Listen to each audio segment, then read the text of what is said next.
اللہ نے قرآن میں کہا ہوا ہے کہ میں کبھی کسی قوم کی حالت نہیں بدلتا جب تک وہ قوم خود اپنی حالت بدلنے کی کوشش نہ کرے۔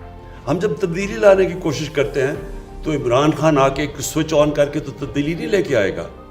قوم کا ذہن بدلتا ہے۔ ہم اس طرح کی زندگی نہیں گزارنا چاہتے، ہم اپنی زندگی بہتر کرنا چاہتے ہیں۔ ہم بھی دنیا کے اندر ایک چھاتی نکال کے پھرنا چاہتے ہیں کہ ہم پاکستانی ہیں، ہر پاسپورٹ کی دنیا میں ہم عزت چاہتے ہیں۔ تو ایسے تو نہیں عزت آتی، عزت خوددار قوم کو ملتی ہے، سچی قوم کی عزت ہوتی ہے۔ ملیشیا اور انڈونیشیا میں جب لوگوں نے اسلام قبول کیا تو وہاں کوئی مسلمان فوج تو نہیں گئی تھی، مسلمانوں نے فتح تو نہیں کیا تھا انڈونیشیا اور ملیشیا۔ جو مسلمان تاجروں کا کیریکٹر دیکھا لوگوں نے، اتنے متاثر ہوئے کہ اس سے وہ لوگ مسلمان ہو گئے۔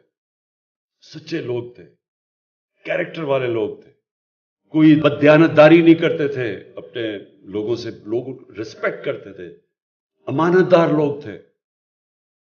اس لیے لوگ ان کو متاثر ہو کے ان کی طرف آئے۔